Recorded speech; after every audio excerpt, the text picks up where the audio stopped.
Kan di depan itu kan ada polisi yang bunyi nguing-nguing itu. Ikutin itu aja.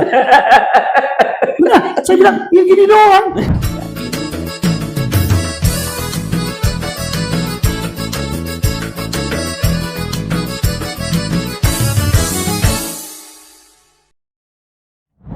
Assalamualaikum warahmatullahi wabarakatuh. Diaspora Jambi dimanapun Anda berada, baik yang ada di seluruh Indonesia maupun di luar negeri. Ketemu lagi kita pada hari ini ya di channel kita, yaitu adalah BMKJ Talk. Audiens Diaspora Jambi, hari ini kita kehadiran tamu yang istimewa. Kenapa saya bilang istimewa? Karena beliau mempunyai keahlian yang sangat unik dan jarang dimiliki oleh orang-orang, khususnya orang Jambi gitu ya. Hadir pada hari ini ya, beliau adalah tidak lain adalah abang saya, abang kita, senior kita ya, adalah Bang Suwarna Dijaya. Halo. Hai. Apa kabar? Alhamdulillah. Makasih Bang Suwarna yang berkenan hadir di channel kita ya. Alhamdulillah. Ini adalah channel podcast kita yang luar biasa yang namanya adalah BMKJ Talk. Bang Suwarna. Nah, Bang Suwarna ini kan sudah malang melintang ya, dan senior kita. Bisa ceritakan nggak gimana ceritanya pengalaman waktu masa kecil di Jambi? Di Jambi ya? Iya. Baik, Bang. Biarpun adik panggil Bang Sauki juga. Boleh, makasih. Bang Sauki. Saya memang lahir besar di Jambi. Oke. Lahirnya dulu di rumah sakit Budi Graha, tapi Budi Graha tahu udah ya. ada lagi tuh. Iya. Ya, jadi saya lahir besar di Jambi, sekolah di Jambi dulu TK. Jadi saya ada bertanya unik-unik di banyak yang pertama TK Adiaksa. Itu adalah yang pertama. SD Adiaksa juga lulusan pertama. Oke. Nah, saya lanjut ke SMP 1. Jadi pada saat dulu SMP 1 dipisah, yang rumah-rumahnya sekitar Sipin ke sana dipindah ke SMP 7. Telanai-Pura, pindah ke. Ya.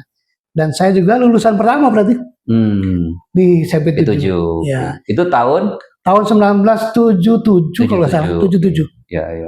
Berarti masuk ke SMA.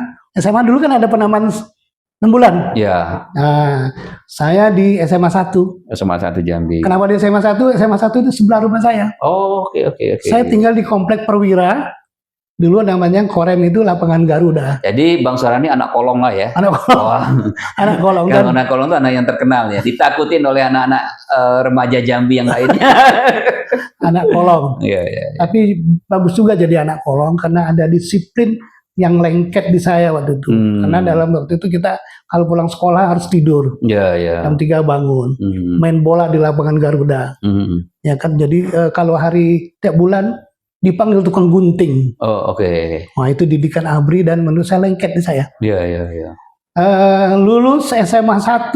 Sama satu. Tahun 81. Apa satu? Oke. Nah, ini ketua. Jadi seniornya Pak Ketua Umum. Ketua Umum juga dan seniornya juga. Ya. Beliau Ketua Umum tahun 82. Iya. Pak Sauki Ketua Harian tahun 85. 85 ya, oke. Jadi kita sama-sama dari SMA 1. SMA 1. Lantas dari sana kita merantau nih. Saya dulu masuk ke namanya Akademi Teknik Komputer.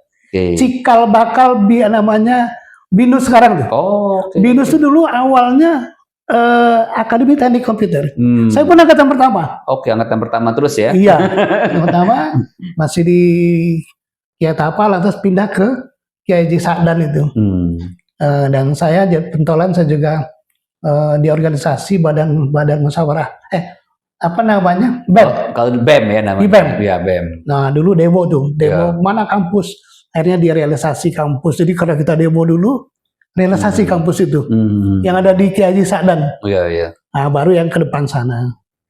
Dan saya berkarir terus tetap di bidang IT. Dan dulu saya juga menariknya orang Jambi luar biasa tuh. Saya waktu kuliah udah punya mobil tuh, Pak. Oh, oke. Hasil dari mana? Hasil dari asisten dosen. Saya dulu asisten dosen, punya motor, saya jual motornya. Saya beli mobil di Jimny Jangkrik. Saya dulu udah punya mobil. Oh ya. Artinya waktu itu sudah punya mobil baru lulus kuliah. Belum lulus. Belum lulus kuliah. Belum lulus. Sudah punya mobil. Sudah punya mobil. Dari hasil jual motor. Jual motor. Dan hasil dari jadi asisten. Itu tapi hasil usaha sendiri ya? Usaha sendiri. Oh, itu keren tuh. Ya artinya usaha sendiri bukan hasil menjual tanah orang tua. Enggak. Motor dibeliin orang tua. Iya, ya. Tapi saya tambahin dengan dulu jadi asisten itu besar, Pak. Iya. 82 itu gajinya udah 16.000 per jam. Per jam ya 16.000. Wah, luar biasa. Iya. Wah, luar biasa dulu. Jadi dulu kita yang asisten tuh punya kalung emas, punya ini gitu loh. Iya. Saya beliin mobil. Iya. Bang Suwarna, apa yang teringat waktu masa kecil di Jambi yang berkesan sampai sekarang? Saya itu sebenarnya yang berkesan itu bagi diri saya sejak TK itu sering ditunjuk jadi pemimpin. Saya TK itu pemimpin drum band. Oh, oke. Ya, SMP saya wakil ketua OSIS. Dan juga kami dulu SMP itu juara cerdas cermat se-Jambi. Dulu kan, jadi sebenarnya saya banyak dapat kepercayaan untuk memimpin. Karena mungkin saya anak kolong itu kali untuk memimpin. Jadi sebenarnya kita dulu nakalnya gitu ya motoran lah paling. Ngumpul motor, dan yang paling berkesan saya itu dari SD, SMP itu saya selalu juara. SMA mungkin karena udah nakalan dikit ya. ranking nggak ranking 1. Dan selalu juara. Jadi yang paling berkesan itu sebenarnya saya selalu dapat dipercaya oleh guru. Dan yang saya ingat lagi ada guru saya dulu SD. Itu sampai sekarang dia masih hidup, orang Kerinci, udah di Kerinci. Sampai hari ini dia ingat nama saya. Dan dia cari saya, telepon dan suka telepon. Berarti kalau ingat berarti Bang Suwarna berarti istimewa pada waktu itu. Istimewa karena SD tuh, Pak. Iya. SD dan dia masih ingat dan suka telepon. Luar biasa. Luar biasa. Dan juga guru dari. Jadi luar biasanya dua nih. Bang Suwarna luar biasa karena istimewa, tapi gurunya juga istimewa juga. Dia bisa mengenal anak muridnya sampai sekarang. Wah, luar biasa itu Ibu. Saya juga ada satu yang ini di SMA aja. Kan saya kalau kelas 1, anak kelas 2 sampai kelas 3, sampai saat ini pasti kenal saya. Ya, menarik juga bagi saya. Alhamdulillah berarti. Sebenarnya mungkin saya punya bakat di organisasi. Di SMA juga saya organisasi. Saya juga pemain bola sebenarnya. Iya kan, pemain bola. Dan juga saya juara lari provinsi 100 meter. Pada saat rekor nasional 10,9, saya 11,1. Dan itu saya juara provinsi itu. Provinsi ya? Provinsi. Oh, luar biasa. Juara lari tanpa sepatu yang itu. Jadi saya kuat larinya Pak, kenceng. Sekarang nggak kuat lagi. Ya kan sudah umur ya. Sekarang umur berapa Bang Suwarna? 63. 63. Ya memang sudah berumur, memang harus berbeda ya. Oke, baik Bang Suwarna. Nah ini kan kalau saya lihat recordnya Bang Suwarna ini kan dapat penghargaan dari MURI ya, 2 ya. Nah bisa ceritain nggak apa tuh yang 2 yang dari MURI itu? Iya, saya punya 2 rekor MURI. Rekor MURI ya. Rekor MURI. Karena gini waktu itu, saya ini kan bukan orang yang kalau buat mengerjakan sesuatu saya pengen berbeda. Jadi rekor MURI itu pada saat saya diajak Ibu Santosa ngarang buku tentang kekuatan pikiran atau lebih tepatnya otak kanan. Dan kebetulan saya lagi ndalamin itu, Pak. Sampai sekarang? Sampai sekarang.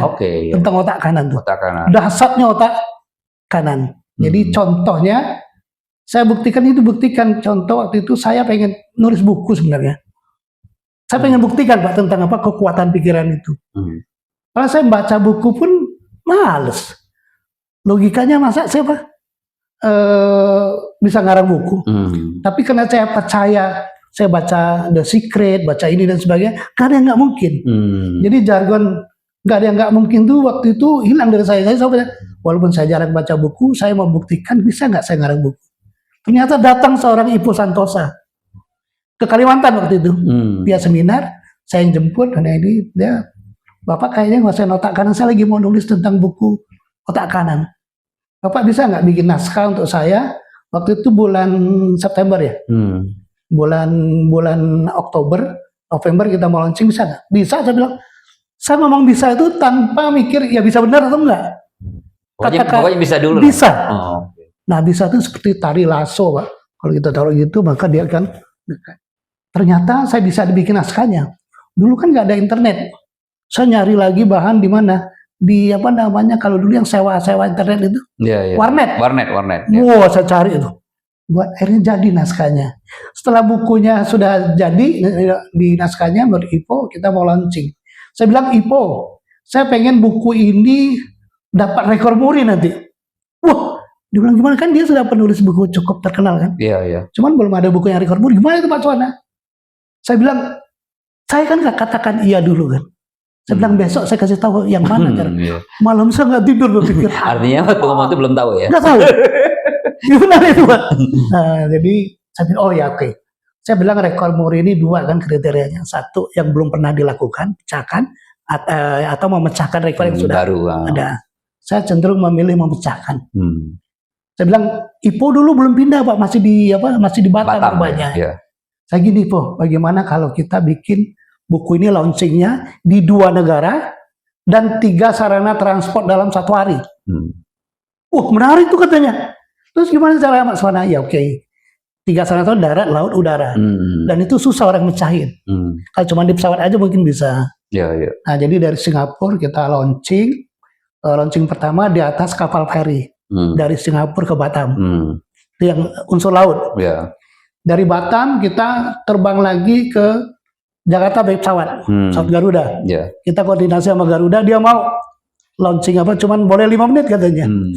Oke, kita launching di atas pesawat Garuda. Dan semua penumpang waktu itu kita kasih bukunya. Itu di hari yang bersamaan atau hari yang berbeda? Di hari yang sama. Bersamaan? Sama. 3 tuh satu hari yang sama. Satu hari sama itu. Dari pagi kita berangkat dari Singapura ke Batam, naik laut, siang naik pesawat ke habis itu. Pesawat, setelah itu dari bandara menuju Elek Media Komputindo itu idenya.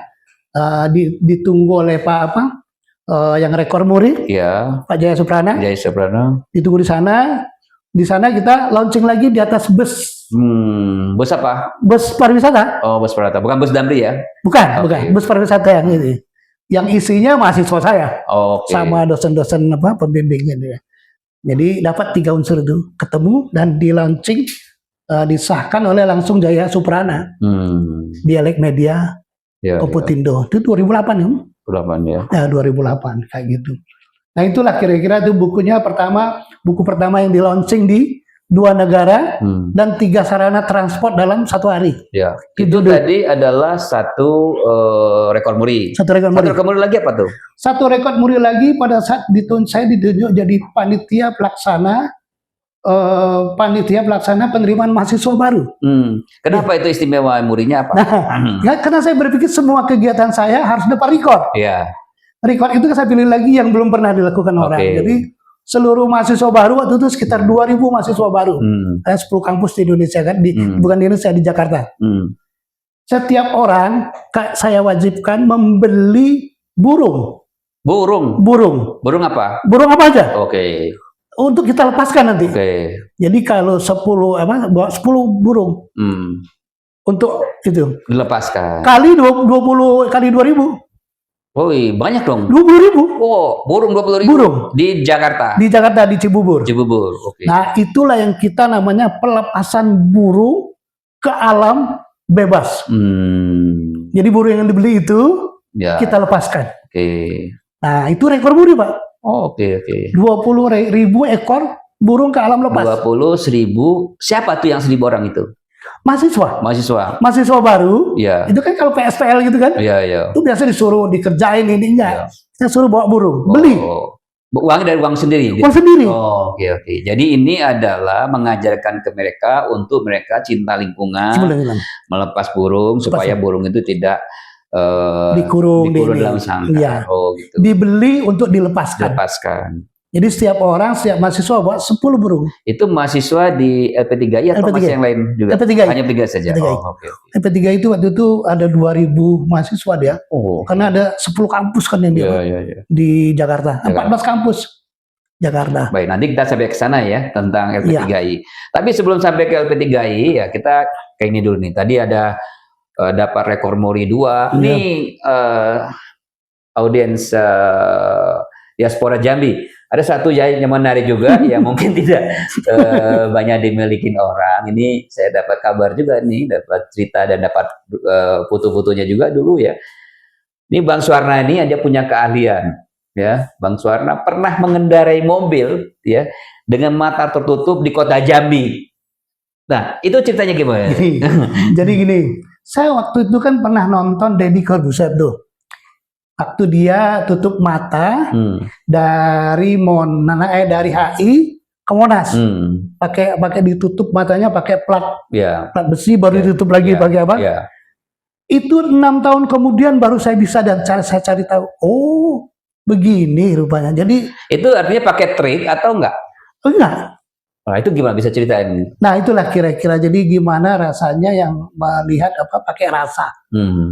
Rasa itu pakai rasa, Pak. Jadi pakai getar, ilmu getar. Enggak sederhana dia, Pak, sebenarnya. Ilmunya kalau Bapak tahu Bapak bisa. Oh gitu. Kan di depan itu kan ada polisi. Yang bunyi nguing-nguing itu. Ikutin itu aja.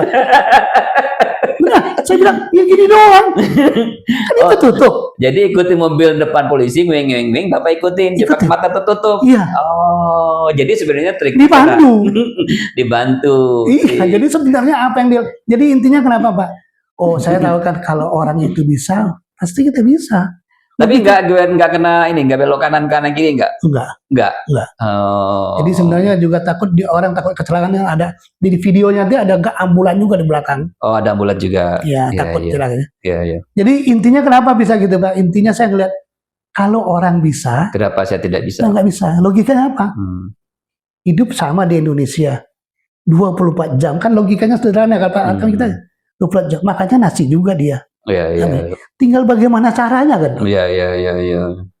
Ya, kemudian satu lagi Diaspora Jambi, ini Bang Suwarna juga punya profesi yang menurut saya juga unik ya dan tidak banyak dimiliki orang Jambi ya, yaitu adalah promotor bola ya. Bisa ceritain promotor bolanya itu seperti apa, kapan dan di mana?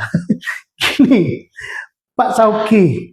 Itu kan menarik, Pak. Ya. Ada lagi teman-teman promotor bola tanpa modal spesial pun sebenarnya. Nggak pakai modal. Nggak pakai modal. Terus ya, saya ceritain nanti. Jadi kalau saya ini kan mengerjakan sesuatu sama mungkin sama Dino Sauki, mengerjakan sesuatu yang jarang atau tidak dikerjakan oleh orang lain. Ingin sesuatu yang berbeda dengan yang lain. Yang lain, ya kan? Kalau dulu saya di Surabaya posisi saya. Kalau promotor tinju di situ ada Aseng, rajanya. Kalau promotor musik ada Lok Zlebor, rajanya. Saya bilang ada satu ini bola itu kan di Surabaya kan terkenal fenomena bonek itu kan. Iya. Nah saya pengen jadi promotor bola, saya bilang. Itu dari kekuatan pikiran dari waktu ngarang buku itu, Pak. Gak ada yang nggak mungkin tadi gitu. Kanan ya. Iya. Gak ada yang nggak mungkin, tinggal gimana caranya ya. Iya. Caranya Bapak agak unik tuh, Pak. Saya kan nekat aja datang dengan pakai jas, pakai ini sehingga orang ini saya menemui wakil bupati Pak Saifulillah. Nah waktu itu mereka Pemda punya klub bola Delta Sidoarjo yang dikelola oleh Pemda. Kalau setiap kali pertandingan dilaporkan rugi. Nah maka saya bilang, Pak Saiful, gimana kalau bola ini saya kelola? Gimana tuh Pak Tuana?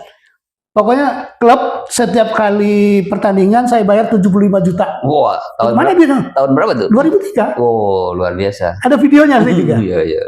2003, lantas lagi saya bayar 75. Jadi pokoknya Bapak klub dapat duit 75 lah setiap kali pertandingan. Semua biaya lain saya tanggung.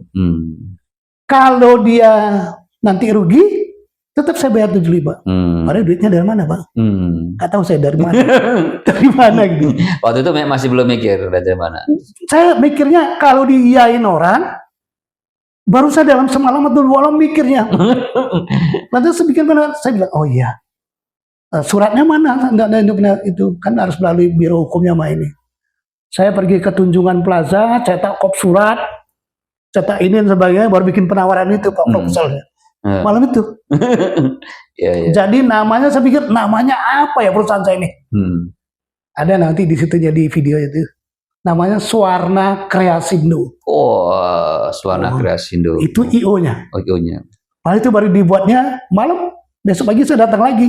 Sehari sebelum. Kan ketemu beliau. Pagi. Iya. Oke. Mana konsepnya? Besok ya Pak ya? Iya. Dari mana orang saya ini? Waktu itu saya pergi ke Tunjungan Plaza, print digital itu loh Pak. Bukan di Pramuka ya? Bukan. Tunjungan Plaza. Oh, Tunjungan Plaza. Saya pikir di Pramuka. Pramuka. Ijazah. Nggak pakai ijazah ini. Nggak pakai ijazah ya. Terus? Pakai kalian. Oke, terus? Jadi akhirnya deal. Dan saya ketemu dengan siapa, kepala Dispenda Pak, Dinas Pendapatan Daerah. Itu kan yang apa? Yang biayain. Pak Parman namanya. Pak Parman. Kan itu biasa untuk ngelola itu. Ada ini biayanya kan kamu ini. Saya pakai aja dulu, Bapak udah setuju. Nggak tahu kan karena saya dekat sama Pak. Saya pun percaya dia. Bapak udah setuju. Pakai biaya biasa ininya untuk penyelenggaraan. Kan saya nggak punya duit. Nah saya ajak teman saya satu, Ratu Surabaya. Dia punya duit, cewek cantik. Mau nggak model? Ada. Ayah mau gua gitu Pak. Ada. Apa ada itu? Jadi akhirnya saya ketemu juga dengan waktu itu Roni Sompi yang Kapolresnya. Oh, Roni Sompi yang sempat menjadi Dirjen. Kapolda, Dirjen. Nah, itu bekawan sama saya. Dirjen Imigrasi. Iya. Dan itu penggila bola Pak. Jadi sama saya cocok. Jadi seorang keamanan, berapa keamanan sekian. Oke. Tapi nanti bayaran nanti bayar. Setelah ini. Oke. Pokoknya oke lah. Nah, saya berkawan sama dia.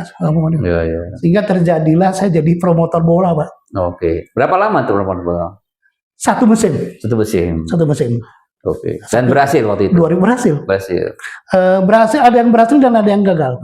Sebenarnya intinya saya sebenarnya kena oke aja. Sebenarnya orang biro hukum di Sidoarjo itu pintar Pak. Jadi ada klausul jika ada kerusuhan dan sebagainya itu tanggung jawab promotor. Sempat jadi kerusuhan waktu itu? Ada kerusuhan. Jadi waktu itu sebelum ada kerusuhan itu saya merugi tuh Pak. Harus bayar kan ganti-ganti. Tapi setelah itu saya berpikir lagi, saya berkawan sama Pak Roni. Pak gimana supaya kan pertandingan antara Arema sama Deltras Pak. Itu pasti bentrok Pak. Dari Malang dia datang. Arema dari Malang. Ya ini dari Sidoarjo. Jadi waktu itu saya di mereka yang dari Malang di tol sudah sudah diusir pulang sama Pak Roni. Tapi kalau dari tolnya diusir pulang, penontonnya sedikit dong? Penontonnya banyak itu. Oh, tetap banyak. Iya, dia tuh kan yang banyak itu kan bonek yang nggak bayar itu loh Pak sebenarnya. Yang masuk mau apa? Nah, dan pada saat itu kenapa penonton banyak Pak? Saya merubah format dulu yang kalau SD-SD nggak ada lagi, podcast nggak ada lagi. Jadi tiket itu berundian Pak. Jadi setengah pertandingan ada undian yang cash, ada TV, kulkas, sampai ini saya undi. Itu ada videonya lengkap, dokumen saya. Lantas lagi yang nomor undian, yang nomor tiket itu, karena nomornya Pak, itu besok diumumkan di Jawa Pos. Dapat hadiah mulai dari 25.000 sampai 1 juta. Sehingga orang berbondong-bondong beli tiket. Kadang-kadang dia beli tiket 2. Yang jualan beli tiket juga. Lalu yang nggak nonton pengen apa? Undian tadi. Wah itu seru, heboh tuh Pak. Itu artinya pengganti SD-SP. Iya. Hadiah. Nah, dan boleh waktu itu tapi kena hadiah kan?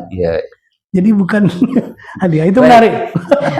Diaspora Jambi, wah ini menarik nih ya diskusi sama Mbak Swarna ya, pengalaman yang luar biasa yang bisa menjadi contoh juga untuk diaspora Jambi khususnya anak-anak muda ya yang ingin menjadi promotor, menjadi profesi-profesi yang sesuai dengan keahliannya. Ya. So nggak ada yang nggak mungkin ya? Iya.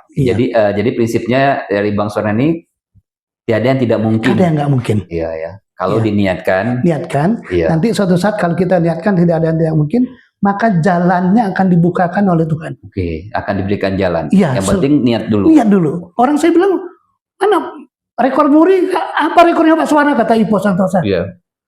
Besoklah saya kasihan, saya mikir dulu malamnya. Iya, jadi dapat. Iya. Baik. Iya. Nah, satu lagi yang kita harus gali juga di Bang Suwarnani adalah beliau ini setelah berprofesi sebagai ahli IT di Microsoft selama 2 tahun. Iya. Kemudian beliau mendirikan sekolah namanya LP3I. Sekolah itu yang luar biasa, ya. Beliau adalah pendiri dari LP3I. Bisa ceritai Bang Suwarna? Ya, saya sebenarnya bukan pendiri. Bukan pendiri, oke. Jadi sebenarnya pendiri itu tetap Pak Saryal, beberapa temannya. Ya. Cuman waktu itu kan mereka biasa-biasa saja, lembaga biasa. Jadi tahun 97 ya diajak bergabung oleh Pak Saryal. Pak Saryal ini adalah pendiri dari LP3I. Owner dan pendiri. Pendiri dan ownernya LP3I. Ya. Selanjutnya? Nah, jadi pada saat itu LP3I pengen lagi saya masuk dan berubah kan. Karena saya menerapkan konsep Microsoft. Pada saat itu kan belum ada internet, orang belum kenal internet. Saya udah tahu internet, jadi saya ngajarkan memakai internet atau yang untuk seluruh lulusan kan rawan. Saya jadi, tapi lambat bener dulu. Nah, sehingga mereka pengen buat LP3I terbesar di Indonesia, di Surabaya. Nah, saya ditantang waktu itu, saya baru 10 bulan gabung. Yang masa saya ditantang untuk jadi direktur di lembaga terbesar itu. Lembaga terbesar LP3I besar Pak, besar sekali. Terus lagi ada konsep apa? Saya punya namanya student cafe yang malam minggu ada apa? Ada live music dan sebagainya. Dia besar banget lembaganya. Nah, 10 bulan kemudian saya jadi situ. Jadi 10 bulan gabung sebagai direktur. Iya. Nah, kemudian selanjutnya? Belum jadi direktur itu. Masih staf ahli. Staf ahli. Iya. Staf ahli. Pada saat itu saya jadi manajer cabang di apa? Surabaya, dan kemudian LP3 waktu lebih berkembang besar. Dulu kan ada di Semarang, Malang, Surabaya, Bali, Balikpapan, Mataram. Nah, maka waktu saat karena saya berada di sana, saya jadi direktur wilayah timur. Merangkap. Akhirnya merangkap jadi direktur wilayah timur dan staf ahli. Staf ahli tidak lepas. Lepas jadi. Karena saya pindah Surabaya. Iya. Jadi direktur wilayah timur, membawai 6 LP3I. Jadi itu karir saya jadi direktur. Setelah itu saya ditarik lagi ke kantor pusat jadi direktur marketing. Berapa lama jadinya jadi direktur? Direktur di sana ada 2 tahun di Surabaya sama wilayah timur. Ditarik ke Jakarta. Jadi direktur marketing untuk seluruh Indonesia. Untuk seluruh Indonesia. Dan gimana ceritanya kok bisa memiliki sekolah LP3 di Pondok Gede? Pondok Gede. Ceritanya. Itu menarik kan, itu dulu yang kan saya termasuk senior dari ketua angkatan pertama. Jadi diberi kesempatan untuk memiliki satu cabang. Justru franchise. Ya, franchise. Ya, bayar, tapi bayar lain, nggak bayar seperti orang lain. Dan LP3I lagi franchise lagi gencar waktu itu. Mahal. Iya, mahal dan gencar. 1 miliar dulu ininya franchise-nya. Jadi saya memiliki sama beberapa teman senior. Akhirnya milikilah satu LP3I di Pondok Gede. Ya. Nah, itu kira-kira idenya. Jadi saya salah satu owner dan direktur aktifnya. Mereka yang lain-lain kan masih di LP3I. Iya. Jadi sebenarnya Pak Saryal itu luar biasa memberi kesempatan kita untuk memiliki. Iya. Itu dah intinya. Baik. Jadi, tadi kita sudah dengarkan ya pengalamannya Bang Suwarna ya dari masa kecil, kemudian juga kerja di Microsoft. Ini perusahaan multinasional. Microsoft saya dulu sebagai produk launching. Aja. Kalau ada produk baru saya launching. Kemudian masuk ke dunia pendidikan, kemudian akhirnya memiliki sekolah LP3I di Pondok Gede. Kampus Pondok Gede. Baik. Nah, sekarang Bang Suwarna, ya kita lanjut ke sesi yang berikutnya nih tentang organisasi, ya. Nih kan Bang Suwarna ini bersama saya dan Pak Sapril Nusa selama 4 tahun terakhir kemarin kita mendirikan ya BMKJ Nasional. Ini adalah BMKJ Nasional yang pertama yang kita konversikan dari BMKJ Jakarta. Nah, terakhir ya Bang Suwarna ini kemarin adalah sekretaris sekjen ya. Sekjen BMKG. Sekjennya beliau. Enggak, sekjen bersama-sama. Yeah. Sekjen BMKG nasional ya. Nah, dan beliau juga ada masuk nih dalam buku ya, buku 65 Tokoh Jambi. Silakan Bang Suwarna, bisa ceritakan nggak pengalaman bagaimana kita menjalankan organisasi BMKG nasional nih? Mungkin punya pengalaman suka duka ya menghidupkan organisasi yang tadinya organisasinya hanya dalam skala Jakarta, kemudian masuk ke dalam skala nasional dan sudah ada di selain Jakarta ada di Jawa Barat, kemudian Malaysia. Ada di Kepri, ya ada di Riau, kemudian juga ada di luar negeri juga di Malaysia. Silakan Bang Suwarna. Iya, ini sebenarnya saya di organisasi Jambi ini kan baru 4 tahun terakhir sejak periodenya Pak Safril dan Bang Sauki jadi ketua hariannya. Iya. Dan kita sama-sama dari SMA 1 Jambi, sepertinya ada chemistry. Sehingga saya menjadi apa? Sebenarnya sekjennya bukan saya awalnya. Tapi karena sekjen awal mencalonkan diri jadi bupati ya. Dan dia tidak aktif, ya, akhirnya maka saya diminta untuk jadi sekjen. Dan ternyata cocok sama ketua hariannya, ketua umumnya, cocok. Iya. Jadi 3 serangkai ya? 3 serangkai. Triple S, Suwarna, Safril, dan Sauki. SMA 1. Iya. Banyak hal yang kita kerjakan karena banyak ide, banyak ini. Dan saya banyak relasi juga, pertemanan, dan Pak Sauki juga sangat menunjang. Jadi seperti partner lah, chemistry. Jadi sebenarnya sekjen sama ketua umum dan ketua harian itu harus satu chemistry dia jalan. Jadi kami banyak berbuat sesuatu, membuat namanya LP3 di beberapa tempat ya. Pertama kali mungkin kita di Riau. Riau ya. Setelah itu di Kepri duluan. Kepri duluan ya. Kepri duluan ya, Batam ya. Batam. Kepri Batam. Oh itu duluan. Iya. Ya, terus Jawa Barat. Kemudian baru Riau. Terus Malaysia. Iya. Dan kita visi besarnya Pak Ketua Umum adalah menyatukan orang Jambi sampai ke luar negeri. Dan kami sama Pak Sauki, idenya Pak Sauki, dan itu sesuatu yang hampir mustahil juga. Kami mengumpulkan tokoh-tokoh Jambi untuk membuat buku ini. 65 tokoh Jambi, mulai dari pejabat di pemerintahan, para jenderal, bintang 2, atas, lantas lagi pengusaha. Iya. Dan jadi buku ini dalam 1 bulan nih, 1,5 bulan. Iya. Kami juga nggak tahu kemarin harus buat bukunya gimana. Iya. Ternyata setelah dijalankan, dapat formatnya. Dan ini di buku kadang-kadang pemikiran orang-orang Jambi yang pengen memajukan Jambi, ini ada. Jadi Pak Sauki juga pengen maju lagi waktu itu dalam bentuk buku. Semua orang kadang-kadang orang Indonesia ini kan malas baca. Mungkin melalui podcast ini nanti para tokoh-tokohnya akan hadir di sini, bicara tentang visinya, kenapa kecilnya dulu di mana dan sebagainya. Dan sehingga mereka berkiprah, ini buku ini semuanya berkiprah di level nasional dan internasional. Ya, jadi luar negeri juga. Ada satu buku yang kami masih utang nih, tentang orang-orang Jambi yang di luar negeri. Itu keinginan Pak Ketua Umum. Iya. Baik, diaspora Jambi yang ada di mana saja ya. Nah, sekarang kita di ujung diskusi kita hari ini, Bang Suwarna.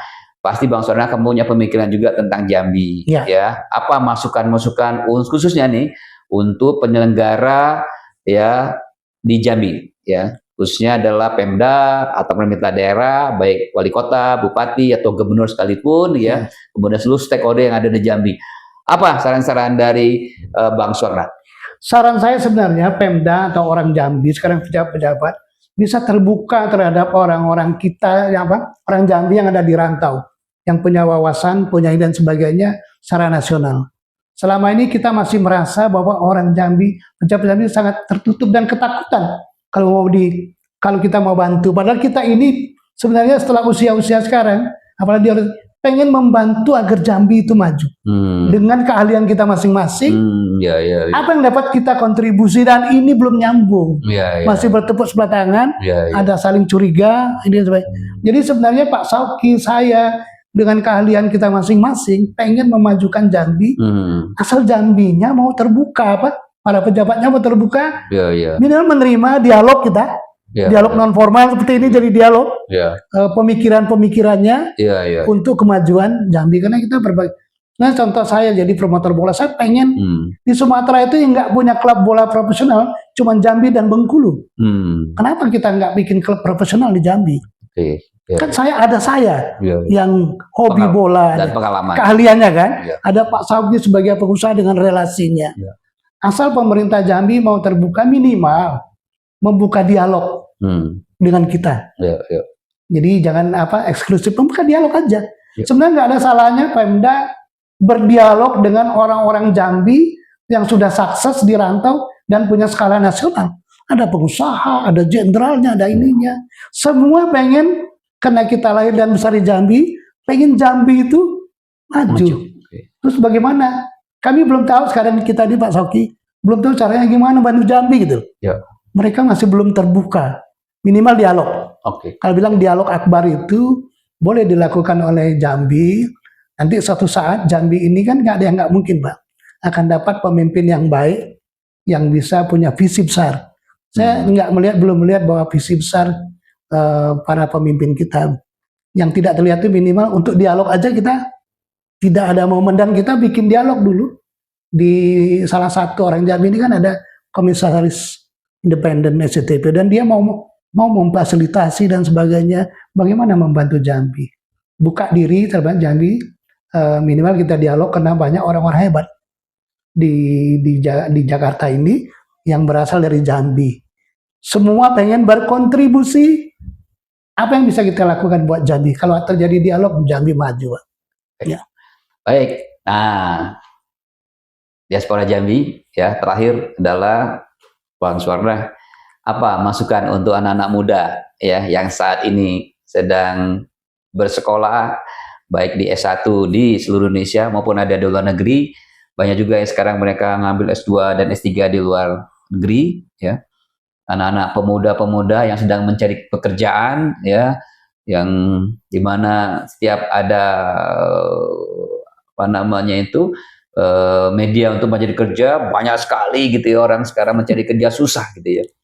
Apa kira-kira saran dan masuknya untuk anak-anak Jambi, pemuda Jambi ya, lulusan sarjana Jambi? Saya berpikirnya agak berbeda, mungkin sama seperti Pak Sauki itu.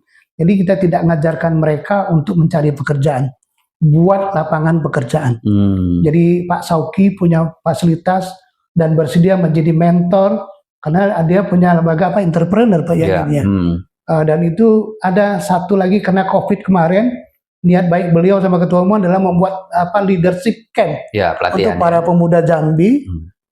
Untuk dilatih. Jadi sebenarnya yang mau kita rubah nih mindsetnya gitu loh Pak. Jadi bagaimana Pak Suwarna siap ya membantu pemuda Jambi ya untuk ikut pelatihan, memberi motivasi.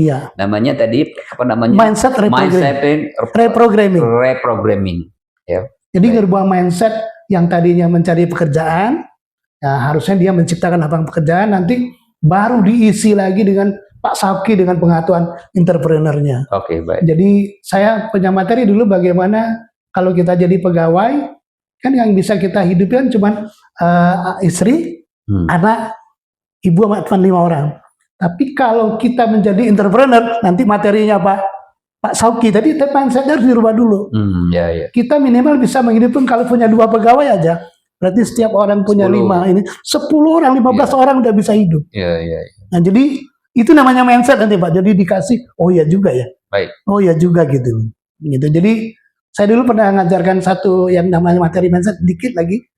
Contoh ya, pengen ditanya sama anak kecil. Kamu pengen jadi apa? Pengen jadi dokter katanya. Oh bagus, kenapa jadi dokter? Sama bagian orang. Nah, di konsep entrepreneur enakan jadi dokter. Dokter itu kan kerja di rumah sakit. Enakan jadi dokter apa enak yang punya rumah sakit? Kan dia dokter juga. Oh kalau dia tahu gitu dia milih pengen jadi owner rumah sakit Pak. Jadi itu mindset namanya.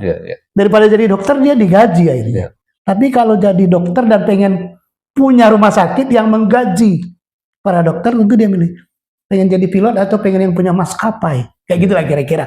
Baik. Mudah-mudahan. Baik, ada lagi Pak Suwarna? Sudah cukup rasa ya. Jadi diaspora Jambi di seluruh Indonesia dan di luar negeri, sekali lagi hari ini luar biasa kita kehadiran tokoh Jambi, ya Bang Suwarna Dijaya, yang sudah banyak pengalaman malam melintang di dunia profesi dan di dunia pendidikan. Mudah-mudahan tadi apa yang disampaikan menjadi inspirasi untuk kita semua. Ya mudah-mudahan juga nanti Jambi maju lebih baik. Kemudian juga apa yang disampaikan beliau tadi bisa menjadi bahan referensi renungan kita semua. Baik, sekali lagi terima kasih Bang Suwarna atas kehadiran di podcast kita. Mudah-mudahan Bu Suwarna tetap sehat ya. Sehat, alhamdulillah. Sehat, sukses. Saya pokoknya kalau ngomong kalau lagi sehat ya. Sehat ya. Oke. Kalau gitu sering ngomong ya. Baik, jadi nanti juga kita akan minta Bang Suwarna untuk menjadi menjadi moderator ya untuk podcast kita supaya juga podcast kita juga lebih baik ke depannya. Baik, semuanya terima kasih. Sekali lagi kita tutup. Assalamualaikum warahmatullahi wabarakatuh.